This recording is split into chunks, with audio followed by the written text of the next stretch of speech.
It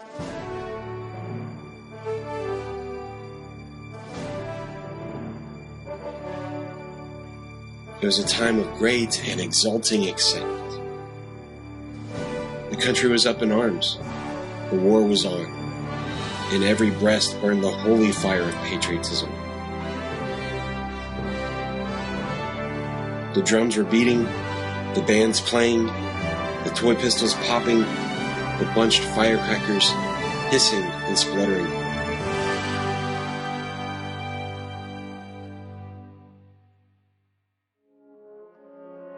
On every hand and far down the receding and fading spread of roofs and balconies, a fluttering wilderness of flags flashed in the sun. Daily, the young volunteers marched down the wide avenue. Gay and fine in their new uniforms, the proud fathers and mothers and sisters and sweethearts cheering them with voices choked with happy emotion as they swung by.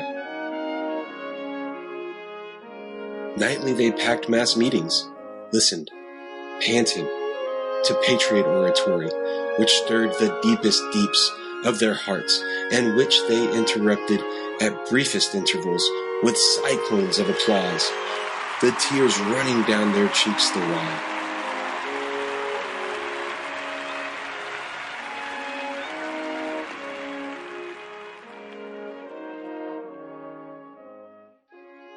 In the churches, the pastors preached devotion to flag and country and invoked the God of battles, beseeching his aid in our good cause, an outpouring of fervent eloquence which moved every listener.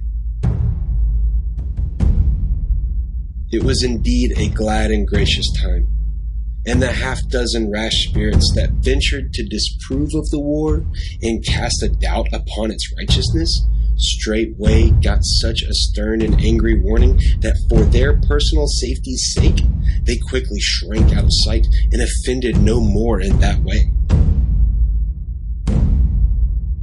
Sunday morning came.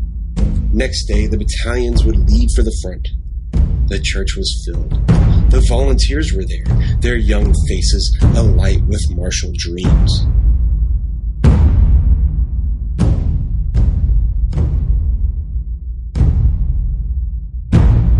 Visions of the stern advance, the gathering momentum, the rushing charge, the flashing sabers, the flight of the foe, the tumult, the enveloping smoke, the fierce pursuit, the surrender. Then home from the war, bronzed heroes, welcomed, adored, submerged in golden seas of glory. With the volunteers sat the dear ones, proud, happy, and envied by the neighbors and friends who had no sons and brothers to send forth to the field of honor, there to win for the flag or failing, die the noblest of noble deaths. The service proceeded. A war chapter from the Old Testament was read. The first prayer was said. It was followed by an organ burst that shook the building. And with one impulse, the house rose with glowing eyes and beating hearts and poured out that tremendous invocation. God the all-terrible, thou who ordainest, thunder thy clarion and lightning thy sword. Then came the long prayer. None could remember the like of it, for passionate pleading and moving and beautiful language. The burden of its supplication was an ever-merciful and benignant Father of us all, who would watch over our noble young soldiers and aid comfort and encourage them in their patriotic work. Bless them, shield them in the day of battle and the hour of peril. Bear them in his mighty hand, make them strong and confident, invincible to the bloody onset. Help them to crush the foe, grant to them and to their flag and country imperishable honor and glory.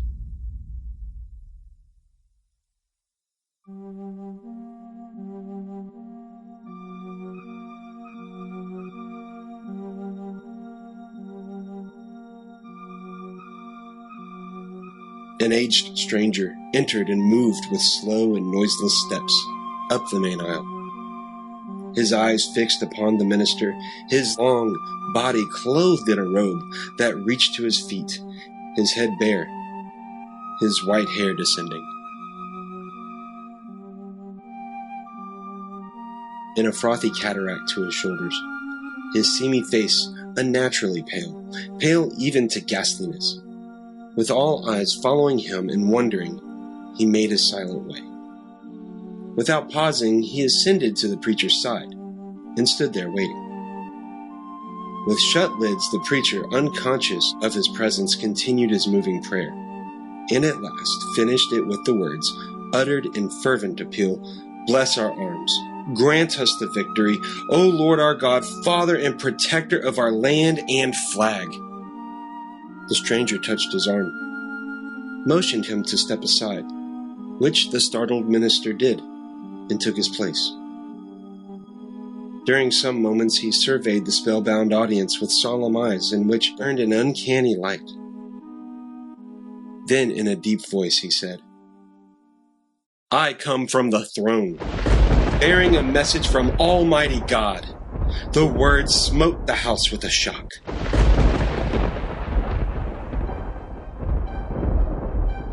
If the stranger perceived it, he gave no attention.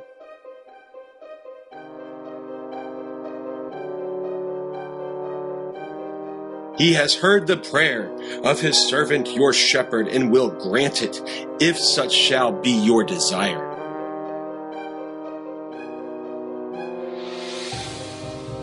"After I, his messenger, shall have explained to you its import, that is to say, its full import, for it is like unto many of the prayers of men, in that it asks for more than he who utters it is aware of." Except he pause and think.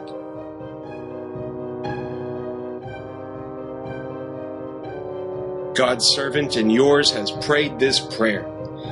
Has he paused and taken thought? Is it one prayer? No, it is two. One uttered, the other not.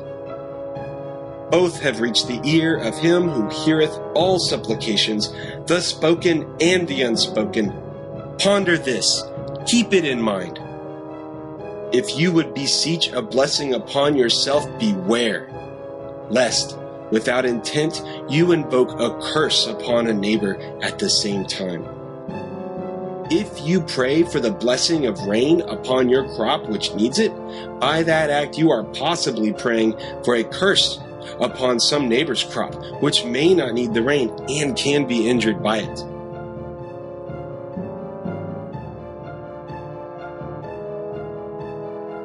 You have heard your servant's prayer and uttered part of it.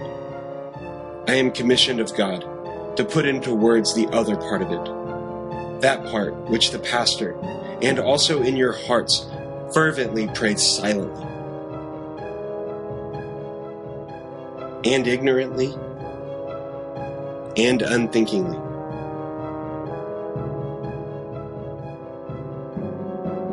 God grant that it was so. You heard these words, "Grant us the victory, O Lord our God." That is sufficient. The whole of the uttered prayer is compact into those pregnant words. Elaborations were not necessary. When you have prayed for victory, you have prayed for many unmentioned results, which follow victory, must follow it, cannot help but follow it. Upon the listening Spirit of God the Father fell also the unspoken part of the prayer. He commandeth me to put it into words. Listen, O Lord our Father. Our young patriots, idols of our hearts, go forth to battle. Be thou near them. With them, in spirit, we also go forth from the sweet peace of our beloved firesides to smite the foe. O Lord our God,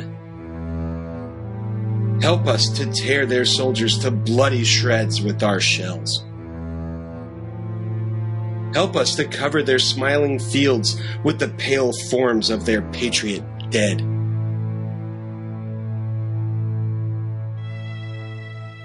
Help us to drown the thunder of the guns with the shrieks of their wounded, writhing in pain. Help us to lay waste their humble homes with a hurricane of fire. Help us to wring the hearts of their unoffending widows with unavailing grief. Help us to turn them out roofless with their little children to wander unfriended the wastes of their desolated land. In rags and hunger and thirst, sports of the sun flames of summer and the icy winds of winter, broken in spirit, worn with travail, imploring thee for the refuge of the grave, and denied it. For our sakes, who adore thee, Lord, blast their hopes, blight their lives, protract their bitter pilgrimage, make heavy their steps, water their way with their tears, stain the white snow with the blood of their wounded feet.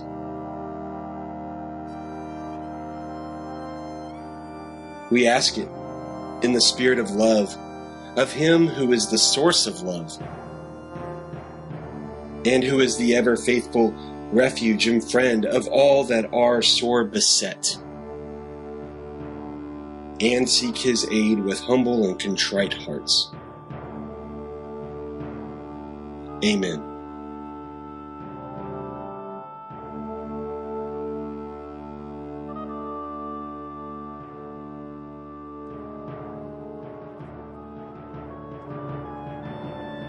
Ye have prayed it. If ye still desire it, speak. The messenger of the Most High waits.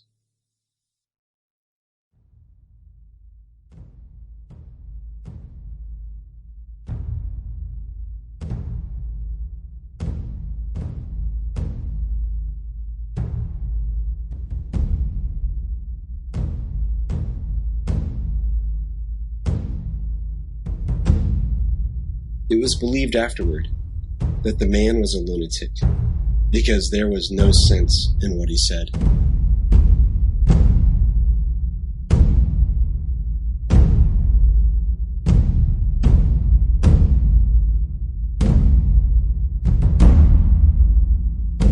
The War Prayer by Mark Twain.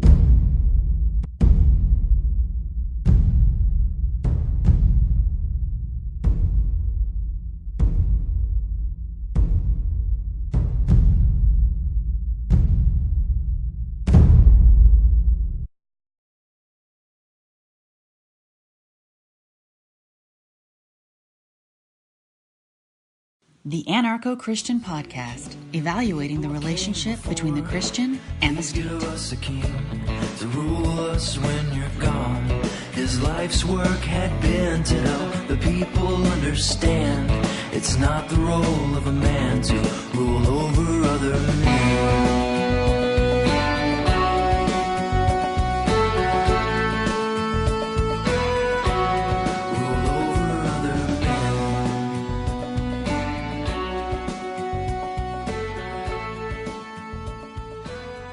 Hi everybody, that was the War Prayer by Mark Twain.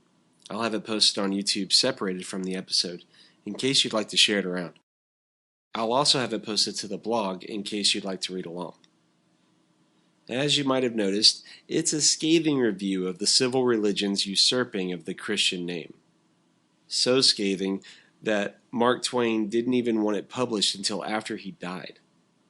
And I can absolutely understand this. Touching golden calves of Christo-statism can be very dangerous. Albert Bigelow Paine published a biography titled simply Mark Twain in 1912, 2 years after Mark Twain died. After adding a portion of the War Prayer to the biography, Paine wrote, "To Dan Beard, who dropped in to see him, Clemens, read the War Prayer, stating that he had read it to his daughter Jean and others, who had told him he must not print it, for it would be regarded as sacrilege. Still, you are going to publish it, are you not? Clemens, pacing up and down the room in his dressing gown and slippers, shook his head. No, he said. I have told the whole truth in that, and only dead men can tell the truth in this world. It can be published after I am dead. So it's telling that American Christianity has looked this way for quite a while, even though it's obviously been around for about 120 years. It's still shocking every time I see something extremely statist like First Baptist Church of Dallas choir singing Make America Great Again.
Okay, that's enough of that garbage. Sorry to put you through that, but it was to illustrate a point. Again, that was the First Baptist Church of Dallas choir before Trump's speech at the Celebrate Freedom rally in July of 2017. But let's get back to the War Prayer. Where were we? Oh yeah, it sounds like it could have been written recently, but it was written in 1905. But according to Google, first published in 1916. So what in the world was going on in 1905 to inspire this? I think it's important to ask the question because it continues to bring us to many other parallels. Twain was born in 1835 and died in 1910. During this time, he may have been aware of the Second Seminole War from 1835 to 1843 and the Mexican-American War from 1846 to 1848. During the Civil War, 1861 to 1865, Twain volunteered in the Confederate Army for 2 weeks. He wrote in a letter, "I was a soldier 2 weeks once in the beginning of the war, and was hunted like a rat the whole time." He left and went west and later wrote a fictionalized story describing his group of friends disbanding. It's not really known why he left, but he later described the Civil War as, quote, "a blot on our history, but not as great a blot as the buying and selling of Negro souls," end quote. Following the Civil War, there were multiple Western wars with Native Americans and major foreign wars involving the U.S. after that, including the Spanish-American War in 1898, the Philippine-American War from 1899 to 1902, and the Boxer Rebellion in 1901. And here's where I think we see the possible direct inspirations to the War Prayer. Not only was the Spanish and the Philippine Wars directly connected, but they were the first foreign affair that looks very much like every foreign war or imperialist event to follow in the 20th century. Twain's Wikipedia page puts it this way. Before 1899, Twain was an ardent imperialist. In the late 1860s and early 1870s, he spoke out strongly in favor of the American interest in the Hawaiian Islands. He said the war with Spain in 1898 was the worthiest war ever fought. In 1899, however, he reversed course. In the New York Herald, October 16, 1900, Twain describes his transformation and political awakening in the context of the Philippine-American War to anti-imperialism. I wanted the American eagle to go screaming into the Pacific. Why not spread its wings over the Philippines, I asked myself. I said to myself, here are the people who have suffered for 3 centuries. We can make them as free as ourselves, give them a government and country of their own, put a miniature of the American Constitution afloat in the Pacific, start a brand new republic to take its place among the free nations of the world. It seemed to me a great task to which we had addressed ourselves.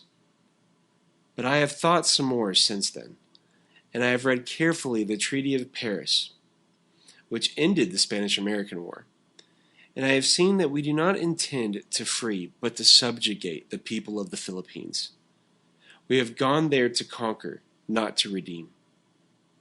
It should, it seems to me, be our pleasure and duty to make those people free and let them deal with their own domestic questions in their own way. And so, I am anti-imperialist. I am opposed to having the eagle put its talons on any other land.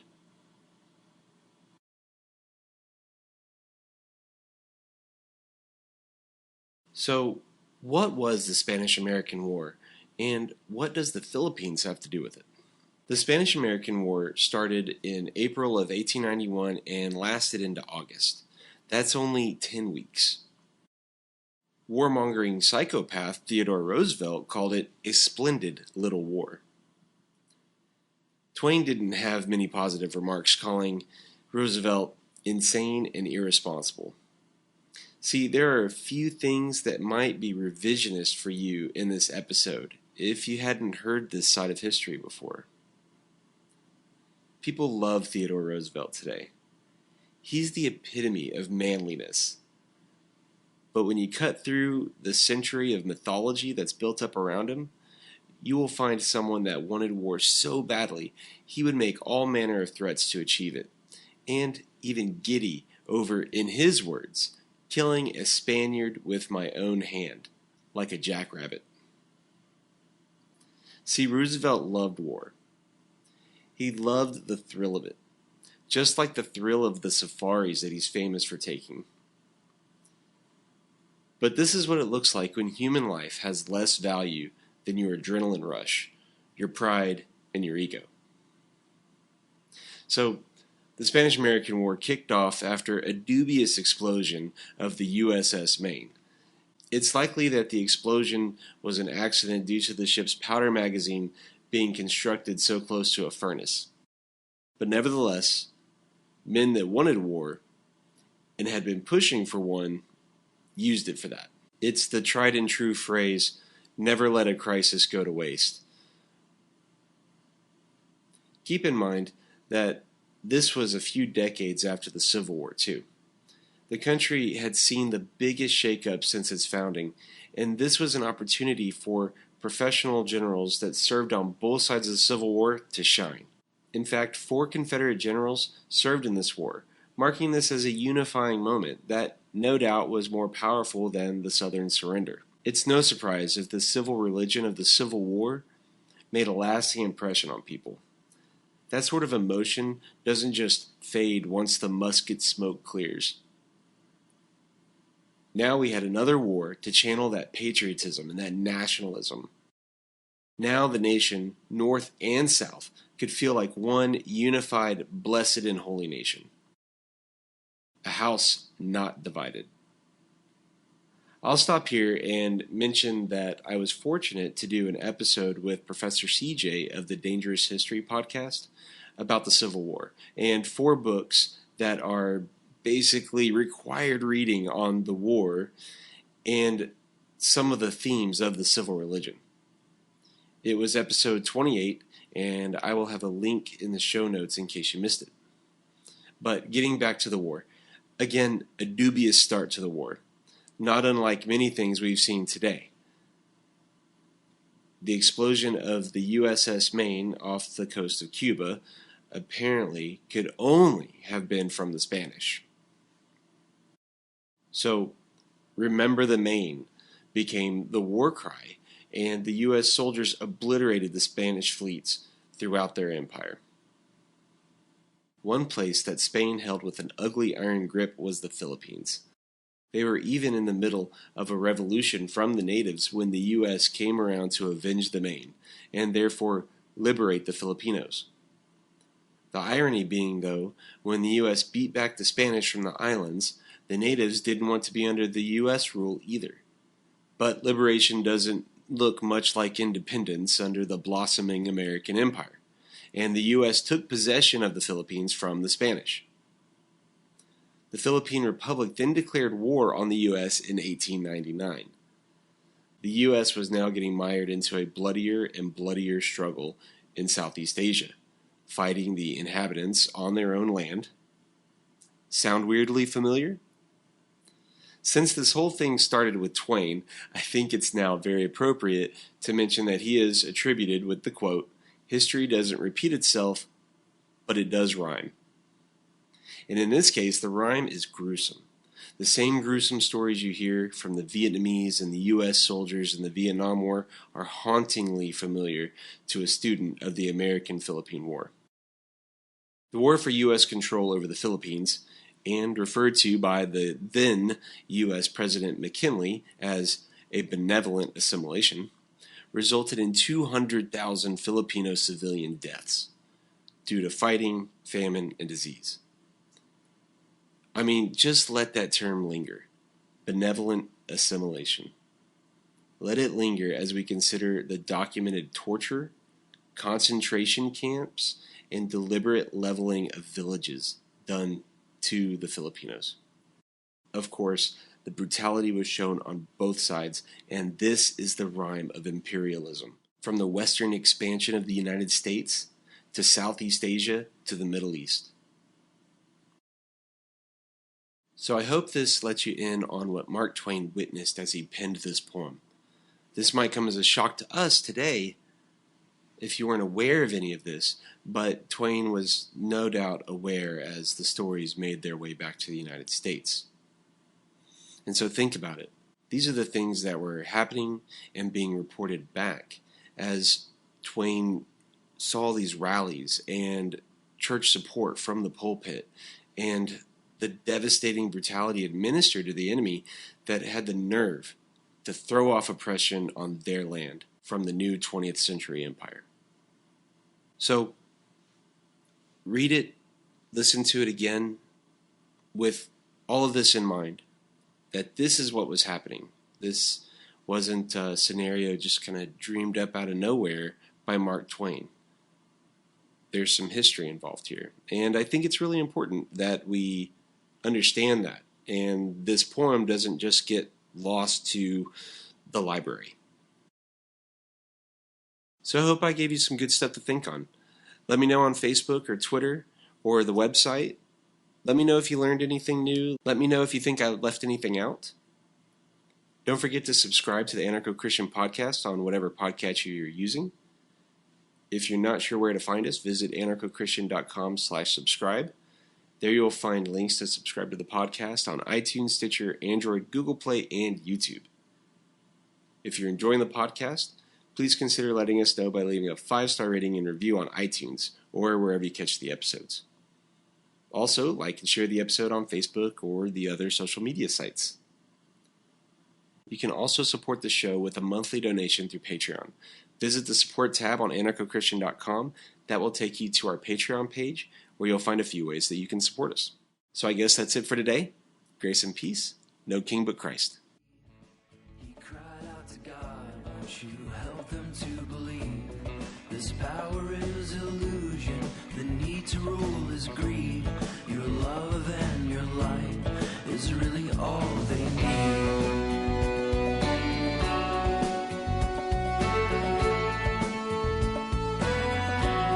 It's really all we need.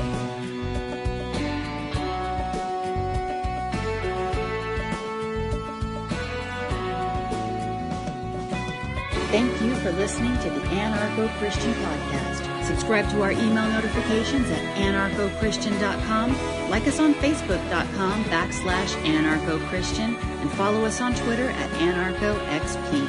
Subscribe to our podcast and YouTube to join us next time as we continue to evaluate the relationship between the Christian and the state. No king but Christ.